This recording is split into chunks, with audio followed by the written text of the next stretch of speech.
नमस्कार, बहुत स्वागत आपका। आप देख रहे हैं द न्यूज, आपके साथ मैं सृष्टि मिश्रा। बंगाल में कभी संदेश खाली, कभी भूपति नगर। आपको याद होगा 2022 के विस्फोट में जो 3 लोगों की जान गई थी, उसके खिलाफ टीएमसी नेताओं पर रडार था और जिसके खिलाफ नेशनल इन्वेस्टिगेशन एजेंसी भूपति नगर पहुंचती है और उस पर हमले कर दिए जाते हैं। उनमें एक एनआईए के अधिकारी घायल भी हुए हैं। अब बड़ी खबर इस वक्त की, एनआईए के खिलाफ पश्चिम बंगाल की पुलिस ने समन भेजा और अब एनआईए की टीम, एनआईए के अधिकारी कलकत्ता हाई कोर्ट का रुख कर चुके हैं। इस वक्त की ब्रेकिंग न्यूज आप देख रहे हैं। आपको बता दें, एनआईए के तरफ से पेश वकील ने कहा है कि हमने हाई कोर्ट का रुख कर लिया है और इसी तरीके से हम इस केस को आगे बढ़ाएंगे, जहां पर बिना वजह ये काम पश्चिम बंगाल की पुलिस ने किया है। आपको बता दें कि कलकत्ता हाई कोर्ट का रुख आज के दिन ही किया गया है।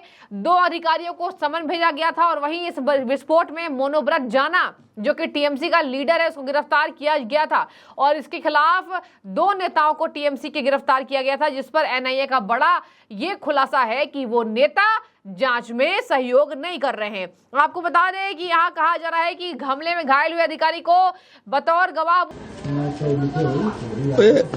আমার ठाकुर घर के आमी कला खाई ने और ठाकुर के घर में कौन है तो हम तो केला नहीं खाए हैं, मैंने हम प्रसादी चोरी नहीं किए हैं।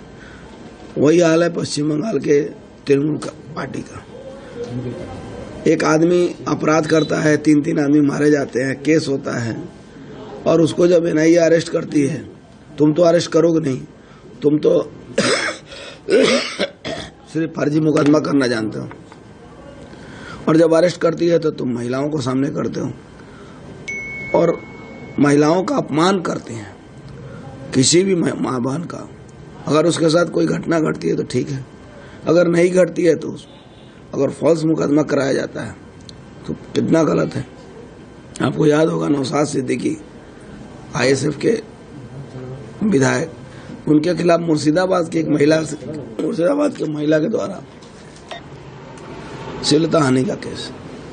क्या हुआ, ना उसका कोई प्रूफ है ना कोई सबूत है। कोर्ट ने तत्काल उनको एंटीसिपेटरी बेल दिया और सरकार के मुंह पर तमाचा लगा। तो ये सरकार जो है पुलिस और गुंडों के बल पर चल रही है, ज्यादा दिन नहीं चलेगी। ये जो ममता बनर्जी एक जैसे ये सब आईन सभा के सदस्य हैं, इन लोगों का तो संविधान को मानना चाहिए। जिस तरीके से सेंट्रल एजेंसी को ये लोग बदनाम करने की कोशिश कर रहे हैं, इसका ममता बनर्जी संविधान को नहीं मानते। अगर विगत कई वर्षों का यदि आप इतिहास देखें तो जो मुख्यमंत्री सरकारी ऑफिस में पार्टी के कैडरों को ज्वाइन कराती है पार्टी, जो मुख्यमंत्री सरकारी ऑफिस में बैठकर प्रधानमंत्री को गाली देती है ऑन कैमरा, जो मुख्यमंत्री सरकारी ऑफिस में बैठकर राजनीतिक बात करती है, सरकारी मंच तैयार होता है उसमें मोदी जी को गाली के दिया जाता है, तो ऐसे कैसे हो सकता है। ये संविधान को नहीं मानने वाली सरकार है। मैं तो कहूंगा कि इमीडिएट पश्चिम बंगाल में 355 करना चाहिए। हमले में घायल हुए हैं जो अधिकारी एनआईए के सरकारी एजेंसी के, जो जांच करने के लिए वहां टीम पहुंची थी, उनको बतौर गवाह बुलाया गया है। इसके साथ मैं आपको बता दूं, कल आपने देखा होगा दिल्ली की सड़कों पर हंगामा, जहां बड़े बड़े लीडर्स टीएमसी के, जिसको पुलिस ने डिटेन किया था, डेरेक ओब्रायन उसमें शामिल थे और कई नेता टीएमसी के जिसमें शामिल थी, सागरिका घोष भी शामिल थी, जहां पर इन नेताओं का कहना है कि हमें यह चाहिए कि सीबीआई, ईडी और एनआईए के अधिकारियों को बदल दिया जाए, क्योंकि ये अधिकारी बीजेपी से मिले हुए हैं और इनके डायरेक्टर्स को बदला जाए। तो देखिए, एक दिन में तो डायरेक्टर्स नहीं बदले जाते हैं और कुछ पार्टी की शिकायत पर भ्रष्टाचार के खिलाफ गाज गिरी है तो इसको झेलना होगा। ये गाज दूर तक जाएगी, लेकिन आपको बता दें इसका कारण बहुत स्पष्ट है। ईमानदारी से सीबीआई, ईडी, एनआईए उनके आतंकवाद प्रोत्साहित लोगों को पकड़ रही है। शाहजहां शेख को पकड़ रही है, जो महिलाओं से बदसलूकी करता था, जो एक से एक मंत्री के यहाँ से 60-70 करोड़ कैश मिला है, उसके कारण परेशानी है। तो ये परेशानी तो टीएमसी को होगी। और क्या मतलब है कि दबाव की राजनीति है। जैसे बंगाल की पुलिस काम करती है, वो चाहते हैं सीबीआई वैसे ही काम नहीं करेगी, भ्रष्टाचार को पकड़ेगी। और हमारे प्रधानमंत्री का संकल्प है भ्रष्टाचार पर कोई समझौता नहीं होगा। ये पूरे जो छापेमारी है वो विस्फोट के खिलाफ हो रही थी, क्योंकि इस विस्फोट में टीएमसी नेताओं का नाम शामिल था और टीएमसी नेताओं के ऊपर ही रडार गिरी, गाज गिरी। तो फिर से वही वाकया जो शेख शाहजहां ने करवाया। संदेश खाली के मुद्दे पर ईडी जाती है तो ईडी के सर फोड़ दिए जाते हैं, हाथ तोड़ दिए जाते हैं, और जिस तरीके से ईडी के ऊपर हमले हुए थे आपको याद होगा। अब मैं आपको बता दूं, यहां बंगाल पुलिस ने अधिकारियों को कहा है कि वह हमले में क्षतिग्रस्त हुई कार को भी अपने साथ लेकर आए और एनआईए टीम पर हुए हमले के संबंध में उनके बयान जांच अधिकारी दर्ज करेंगे। बताया जा रहा है कि इस मामले में पहले नियुक्त जांच अधिकारी को बदल दिया गया है। भूपति नगर पुलिस स्टेशन ने जांच अधिकारियों ने एनआईए टीम पर हमले के मामले में 3 ग्रामीणों को समन भेजकर पूछताछ के लिए बुलाया है, और वहीं एनआईए के दोनों अधिकारियों को 11 अप्रैल को आने के लिए कहा गया है। एनआईए के 2 अधिकारी जो कह रहे हैं कि हमले हुए थे उनको बुलाया गया है, 11 अप्रैल का समन दिया गया है। एनआईए की टीम पर हमला हुआ था। इसके साथ मैं आपको बता दूं, एनआईए की टीम के कई गाड़ियां भी तोड़ी गई थी, कुछ अधिकारी इसमें घायल भी हो गए थे। इसके खिलाफ पश्चिम बंगाल पुलिस का ये रवैया है कि भैया आप आइए, आपसे हम पूछताछ करेंगे।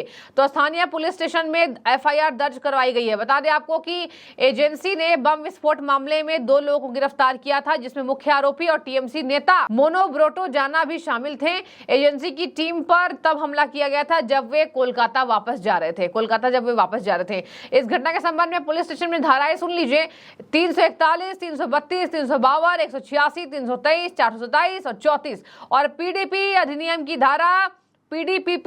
की धारा 3 के तहत एफआईआर दर्ज किया गया। दर्शकों मैं आपको बता दूं, कल पूरे टीएमसी के नेता दिल्ली कूच किए थे और कहा था कि हमें जो है इस बार प्रधानमंत्री नरेंद्र मोदी भ्रष्टाचार के खिलाफ लड़ाई लड़ रहे हैं, लेकिन यहाँ पर तानाशाही हो गई है।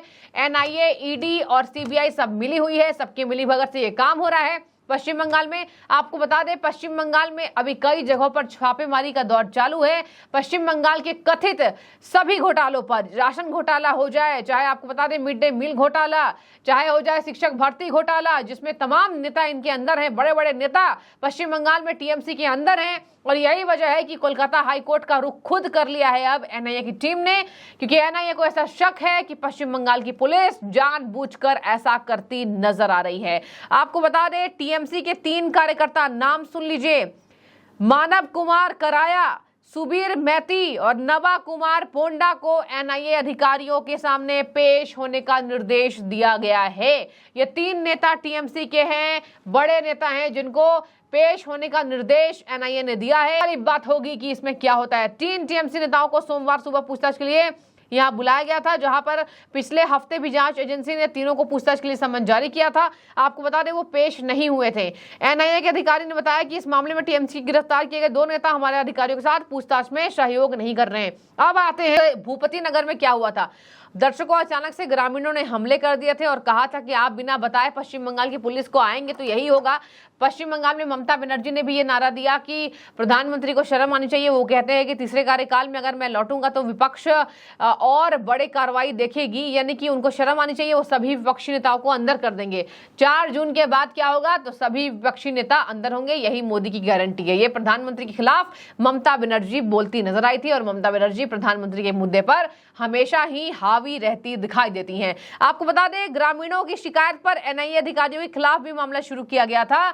इन ग्रामीणों ने एनआईए अधिकारियों पर चोरी और एक महिला का शील भंग करने का आरोप लगाया है। चोरी मतलब देखिए, ग्रामीणों ने खुद अटैक किया था और कह रहे हैं कि एक महिला के साथ शील भंग किया गया है और चोरी करने का आरोप, वो भी एनआईए की टीम पर चोरी करने का आरोप। सोच लीजिए, जो एजेंसी है जो जांच करने गई थी, तो क्या आपको लगता है कि ये बेबुनियाद है और क्या आपको लगता है कि पश्चिम बंगाल का रुख जो सामने आया जनता के, अगेन ये वाकई वापस से पश्चिम बंगाल की टीएमसी कर रही है कि एनआईए अधिकारी को ही समन भेज दिया। अब देखने वाली बात होगी कलकत्ता हाईकोर्ट के रुख करने के बाद एनआईए अधिकारियों को कितनी राहत आती है या फिर इस केस का और खुलासा क्या होता है। आपको हम उससे भी अपडेट करेंगे। बने रहिए, जो भी आपकी राय हो जरूर रखिएगा आप। शुक्रिया।